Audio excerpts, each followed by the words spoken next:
Olá, o tratamento complementar de ozonioterapia na rede do Sistema Único de Saúde, o SUS, no Brasil, volta à cena numa discussão entre especialistas, tanto do ponto de vista de direito, quanto do ponto de vista da eficácia em si do tratamento. Nós temos no Espaço Aberto um programa específico com a especialista da Associação Brasileira de Ozonioterapia. Você pode assistir a hora que você quiser, disponível na íntegra, é um documento público, vale a pena você se inteirar um pouco mais sobre os efeitos médicos, físicos, deste tipo de tratamento no ser humano para uma série de questões, mas a gente vai conversar com aquele que há muito tempo está estudando e atualizando em relação à ozonioterapia. O Carlos Braga é advogado aqui de Bauru, você conhece ele conosco, ele vai contribuir conosco em rádio e TV Câmara pelas plataformas digitais e no sinal aberto, para que a gente possa entender isso e essa longa caminhada da entrada da ozonioterapia no Sistema Único de Saúde. Carlos, obrigado por nos atender aqui em teletrabalho. Obrigado, Nelson Gonçalves. É um prazer estar aqui com vocês na TV Câmara, na Rádio Câmara e todos os ouvintes e telespectadores que acompanham aí também pelo todo o sistema de divulgação que vocês têm. É um prazer maior ainda falar sobre a ozonioterapia. Para a gente entender esse caminho, a gente tem que pensar aqui no leigo, sempre no didático, né? Daquele que não está vivendo isso como você no dia a dia, nas duas faces da realidade. Nós temos um caminho perseguido há alguns anos já. De que forma a ozonioterapia entra nesse contexto, Carlos? Vamos lá. Exatamente isso, Nelson. É importante contextualizar a ozonioterapia, tanto no âmbito das aplicações terapêuticas pelos profissionais de saúde, como também pela regulamentação jurídica que veio ocorrendo ao longo do tempo. A ozonioterapia foi implantada no Brasil há algumas décadas já, e até então não existia nenhum tipo de regulamentação, nem por lei, nem pelo governo e nem pelos conselhos profissionais de saúde. E como é uma terapia aí, digamos, simples, barata, eficiente e altamente comprovada cientificamente há séculos, né, em vários países do primeiro mundo, ela acabou se tornando aí muito questionada, enfim, combatida, né? Enfim, natural aí no mundo médico, digamos assim, ou no mundo da saúde, melhor dizendo, né? Bom, e a ABOS, que é a Associação Brasileira de Ozonioterapia, numa movimentação política visando dar mais garantia aos profissionais de saúde, juntamente com o senador Waldir Raupp, no Congresso Nacional, apresentou um projeto de lei que veio sendo isso em 2017, e esse projeto foi aprovado no Senado. Eu estive lá como um dos defensores, falando pela ABOS, e o projeto foi para a Câmara dos Deputados. Também ocorreram lá algumas alterações, alguns aperfeiçoamentos para que esse projeto pudesse realmente se tornar lei. O que aconteceu agora no dia 4 de agosto de 2023, com a Lei 14.648. Então, nós temos aí uma caminhada dessa lei aí de pelo menos 6 anos, né? Ao longo desse tempo, tá, com um grande trabalho da ABOS, posteriormente da SOBOM, que é a Sociedade Brasileira da Ozonioterapia Médica, né? É bom que as pessoas entendam que a ozonioterapia é uma prática de saúde que vários profissionais podem usar nas suas áreas de especialidades. Então, com esse trabalho que a ABOS inicialmente fez, os vários conselhos profissionais de saúde, a partir de 2018, começaram a regulamentar. Então, isso aconteceu com o Conselho de Odontologia, que foi o primeiro, farmácia, biomedicina, fisioterapia, enfermagem, né? Então, todos esses conselhos vieram ao longo do tempo regulamentando a forma como a ozonioterapia poderia ser utilizada pelo seu profissional de saúde respectivo, né? Então, um dentista, ele tem alguns procedimentos específicos, né, correspondentes à especialidade dele, que ele pode usar. O fisioterapeuta tem outro, né? A enfermagem tem as outras também. E isso foi muito importante para que cada profissional ficasse, né, cada um dentro do seu quadrado. Isso foi muito importante até pela segurança dos pacientes, né, dos usuários. E o último conselho que acabou regulamentando foi o Conselho Federal de Medicina, que não tinha nenhuma resolução a esse respeito. E aí, em 2018, né, em 10 de julho de 2018, o Conselho Federal de Medicina regulamentou a ozonioterapia como uma terapia experimental. Tá? Então, os médicos, segundo o Conselho Federal de Medicina, eles podem praticar a ozonioterapia desde que feita de forma experimental, e a terapia médica experimental tem todo um regramento perante o Ministério da Saúde. Você tem que inscrever esse programa da sua clínica, o médico, dentro do Ministério da Saúde. Isso não pode ser cobrado, essa terapia. Você tem que mandar todas as evidências, todas as estatísticas para validação dentro do Ministério da Saúde e fazer o termo de informação assistida para o usuário, dizendo que ele está numa terapia experimental. Embora isso não seja a realidade, mas foi assim que o Conselho Federal de Medicina se posicionou. Antes, não existia proibição da ozonioterapia. O próprio Conselho Federal de Medicina ele tinha um parecer numa consulta, e esse parecer orientava a não usar a ozonioterapia, segundo eles, por falta de evidência científica, o que não é verdade. Bom, então, ao longo, né, do projeto de lei até ele se tornar lei agora em agosto, os conselhos federais dos profissionais de saúde foram regulamentando em suas áreas. Em 2018, até fruto de um debate na Câmara dos Deputados, que eu estava presente, o representante do Ministério, o representante do Conselho Federal de Medicina, combatendo o projeto de lei até então, ele mesmo sugeriu, olha, isso poderia, no máximo, ser incluído como uma PIC, né? Que é a prática integrativa e complementar em saúde, as famosas PICs, né? E o próprio Ministério da Saúde, que estava lá naquele dia, né, também sendo representado, acabou por incluir numa portaria, número 702, de 21 de março de 2018, o Ministério da Saúde, então, elaborou uma portaria, incluindo várias práticas, várias terapias, como aromoterapia, cromoterapia, reiki, imposição de mãos, enfim, uma série de outras terapias, inclusive a ozonioterapia. Então, desde 2018, já existe uma previsão que o SUS pode oferecer esses tipos de terapias, né? Vamos dizer tratamentos, vamos dizer terapias. Então, e isso era na odontologia e depois, posteriormente, foi para neurologia e oncologia. Então, o cenário aí temporal da regulamentação da ozonioterapia é esse que eu passei para você. Legal. Agora, a partir da lei agora em agosto, nós temos um caminho para sair da ideia, eu sei que ela acaba sendo bastante técnica, né, para o leigo, mas entre terapia, o que já é substancial, né, dadas as evidências aí de várias frentes de tratamentos para várias aplicações, para se transformar num tratamento, como todo o caminho da ciência, da medicina, né, que às vezes é mais lento do que as nossas próprias aflições? Bom, vamos lá. Vamos entender um pouco a lei agora, tá? Veja bem, a lei, ela é simplesmente autorizativa, tá? Então fica lá, artigo 1º. Fica autorizada a realização da ozonioterapia como procedimento, um procedimento terapêutico de caráter complementar, tá? Então, assim, a lei é basicamente autorizativa. Primeira questão que a gente pode analisar: aonde está escrito ou estava imposto na sociedade que ela era proibida? Não existia proibição. Ninguém nunca proibiu a ozonioterapia, né? Os conselhos apenas não se manifestavam.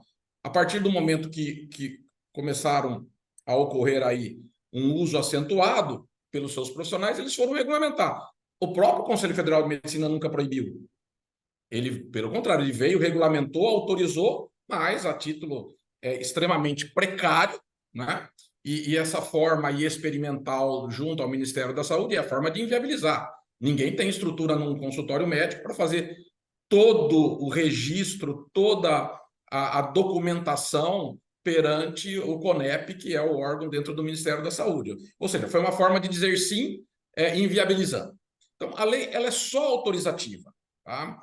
Perante o SUS, essa lei ela não obriga, tá, o governo federal, que é quem coordena o Sistema Único de Saúde, que é um sistema tripartite, ou seja, União, Estado e município, com recursos públicos desses três entes federativos, porém sob a gestão do Ministério da Saúde, com seus órgãos específicos. Então, não é porque a lei autoriza que obrigatoriamente o SUS vai oferecer a ozonoterapia em todas as especialidades.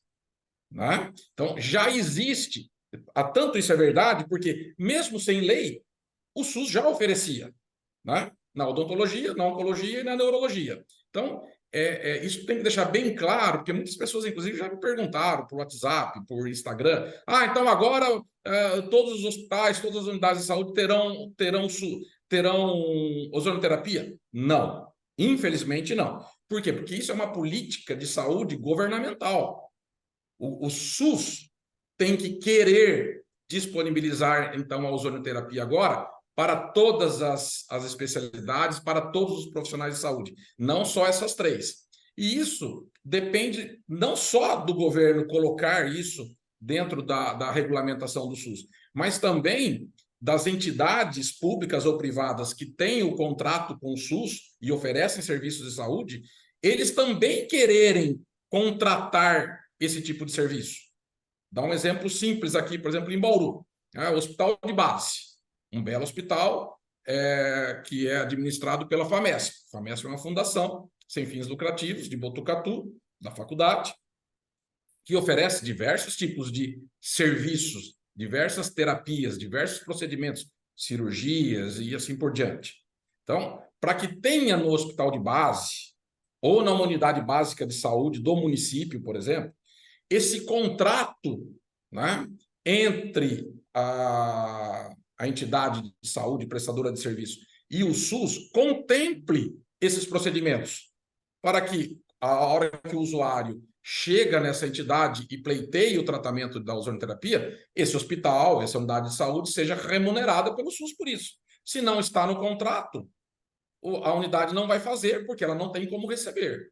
Então, esse é o primeiro entrave, o primeiro entendimento que as pessoas têm que ter. E aí é um segundo passo, né, na implantação da ozonoterapia no Brasil, que é forçar politicamente para que o governo federal, através do SUS, implante com uma política de saúde pública no Brasil.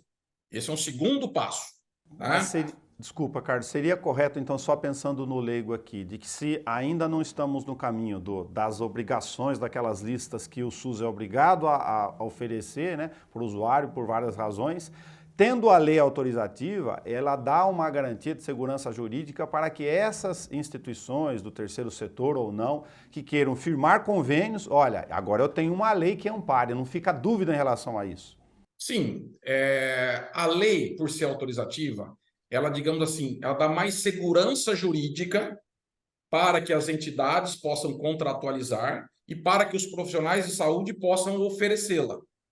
Né? Basicamente é isso. Tá? Não é porque tem a lei que agora vai universalizar essa terapia. Não é porque tem a lei que todos os profissionais de saúde, então, a partir de agora podem fazer. Não, eles já podiam fazer. Então, para todos os profissionais de saúde, não vai alterar em nada. Para o dentista, para o biomédico, para o fisioterapeuta, para o enfermeiro, não vai alterar o dia a dia da atuação profissional deles. Agora a gente fica na questão dos médicos, né? Bom, como que ficam os médicos? Porque a lei fala, né? Prescreve, aliás, né? A lei não fala, a lei prescreve, que uma das condições, né, para o procedimento de ozonoterapia é que eles sejam realizados por profissionais de saúde com nível superior, através da orientação e regulamentação dos seus conselhos profissionais. Então, aí a gente esbarra na questão dos médicos. Tá? Vamos dar o exemplo aqui do SUS, que pode na oncologia. Tá? Então, vamos supor que o hospital de base de Bauru, ou o hospital regional, ele queira oferecer um tratamento de ozonoterapia para pacientes oncológicos. Vamos supor que ele, no contrato com o SUS, ele incluiu, ele não é obrigado, nem a entidade, nem o governo pode obrigar a entidade, ele não é obrigado a colocar a ozonoterapia na oncologia, mas ele colocou. Então, ele vai ser remunerado. Aí vai um paciente lá, o hospital falou, olha, além da quimio, rádio, cirurgia, nós podemos oferecer de forma complementar a ozonoterapia. Quem vai prescrever? O médico.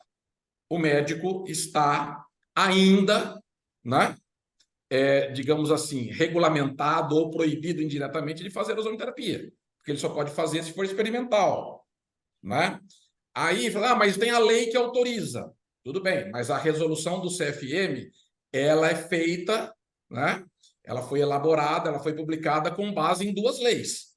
A lei que institui os conselhos federais, principalmente o de medicina, e pela lei do ato médico, né? No artigo 7º ou 9º, por exemplo, que um dos dois, salvo engano, que prescreve que todas as novas terapias a serem implementadas na medicina têm que passar pelo crivo do Conselho Federal de Medicina. Então, na prática, para os médicos, a situação continua idêntica, com uma vantagem apenas. E aí eu falo como advogado. Tá? Se o Conselho Federal de Medicina, então, vier num procedimento disciplinar em relação ao médico, agora ele tem uma defesa em relação ao Conselho Federal de Medicina, que ele não tinha. Né? Ele tem uma defesa, porque o que acontece? O Conselho Federal vai falar: a minha resolução é baseada numa lei. Ah, mas o médico. Não, mas eu tenho uma lei que autoriza. Isso em direito chama antinomia, ou seja, conflito de normas. Então agora o Poder Judiciário vai decidir. E agora o médico tem fundamentação jurídica e legal para se defender, o que ele não tinha antes. Então, na prática, é isso que muda. Legal. Para o médico. Tá. Que caminhos você que está militando, de fato, aí nessa questão há bastante tempo, vê a partir desta posição de tudo que você já nos esclareceu neste momento, tanto para o setor público e depois para o setor privado? Bom, vamos lá no setor privado primeiro, né? Então, obviamente que todos os médicos que trabalham com ozonoterapia a nível privado, né, em clínicas e hospitais, ainda têm uma certa insegurança, porque o Conselho Federal ainda vai continuar insistindo na fiscalização. Só que tem uma notícia boa. O próprio Conselho Federal de Medicina, num passado muito recente, abriu uma câmara temática para reavaliar as evidências científicas da ozonoterapia, o que no passado existia uma dificuldade muito grande. Então, hoje existe uma câmara aberta, a atual direção do Conselho Federal de Medicina tem se mostrado assim, muito aberto à discussão, a análise dessa documentação, a ABOS e a SOBOM estão fazendo gestões, estão apresentando todos esses trabalhos. Então, eu acredito que virá uma resolução do Conselho Federal de Medicina com uma certa flexibilização. Tá? Então, na área e no setor privado, isso poderá ficar muito mais facilitado. Agora, no setor público, é política pública, ou seja, é poder político. O governo federal, o presidente da República, o ministro da Saúde, eles têm que ter interesse em oferecer uma terapia que é barata e eficiente para a população. Isso é até uma questão de inteligência, porque eles vão economizar nos outros procedimentos médicos, terapêuticos que existem em relação a várias doenças. Por exemplo, pessoas que estão na fila de amputação, a ozonoterapia por causa de diabetes. A ozonoterapia é maravilhosa nisso. Artrite, artrose, hérnia de disco, que são cirurgias caras quando são feitas. A ozonoterapia, de forma complementar, é muito eficiente também. Enfim, na oncologia, a ozonoterapia não cura câncer, mas a ozonoterapia ajuda muito no vigor físico, no estado físico do paciente, nas complicações dos tratamentos convencionais, que acabam gerando despesa para o Ministério da Saúde também, cuidar dessas pessoas. Enfim, no setor público é vontade política. E isso, a vontade política, a gente sabe que pressupõe uma pressão popular nos seus representantes, deputados e senadores, e esses deputados e senadores, né, se Deus quiser, vão deixar os interesses particulares deles de lado por alguns momentos e, enfim, olhar para a sociedade e acabar pressionando, então, o governo para que coloque isso de forma real, de forma concreta, como uma política pública de saúde. E aí, sim, todas as contratualizações dos serviços do SUS, o governo fala assim, não, você quer fazer a cirurgia, você quer fazer a oncologia, a neurologia, só que você vai fazer a ozonioterapia também. Aí o governo tem esse poder pelo SUS de impor, pelo menos dentro de vários critérios regionais, etc., também de impor isso. Daria um outro programa separado, mas a Rádio e TV Câmara agradecer você e analisar só uma outra questão não menos importante, que é a questão do direito à saúde, ao acesso do ponto de vista do cidadão. Se a esta altura, com todos esses avanços que a gente tem se isso do ponto de vista jurídico pode abrir uma frente à medida que o Conselho regulamente alguma flexibilização com a lei autorizativa ou não, com todos os passos que já nos ajudou a esclarecer, como é que fica a vontade do indivíduo? Eu estou num estado terminal, tenho um diabetes, eu estou com um problema de amputação de um membro do corpo e eu quero ter o direito de ter acesso à ozonioterapia. Olha, com base nessa lei, por isso que a lei, embora não tenha um caráter obrigacional e tenha um caráter autorizativo, ela é extremamente importante porque ela tem um marco temporal na implantação da ozonioterapia no Brasil. Ou pelo simbolismo, ou pelos efeitos práticos, e principalmente pelos efeitos jurídicos. Então, o direito à saúde, o direito à vida é fundamental, previsto na Constituição. Então, com base em todo esse arcabouço jurídico que eu falei para você, eu não tenho dúvida nenhuma, da mesma forma que um cidadão tem o direito de conseguir uma droga nova, experimental, se realmente for comprovada essa necessidade, e a gente sabe que as demandas no setor de saúde, as demandas judiciais, por busca de terapias e por busca de medicamentos novos é muito grande, né? Que também dá um programa só para isso, né? Com base nessa lei, com certeza as pessoas, o cidadão, eles poderão entrar em juízo e obrigar a que o Estado, União, Estado e município, ofereça a ozonioterapia se for recomendado no caso dele. Não tenho dúvida nenhuma que essa lei só ajudará e embasará um pedido judicial nesses termos. A TV Rádio Câmara quer agradecer a contribuição, sempre pronto com a gente aqui, do Carlos Eduardo Faraco Braga, advogado especialista que atua em especial nessa questão da ozonioterapia há um bom tempo. Obrigado, Carlos, por compartilhar conosco. Obrigado, Nelson. Fico à disposição de vocês e de toda a sociedade bauruense. Você que nos acompanhou pelo Espaço Aberto e pegou o nosso papo eventualmente no meio do caminho, não se preocupe, você pode assistir a hora que você quiser na íntegra, é um documento público. Está lá na página da TV Câmara no YouTube, é só acessar.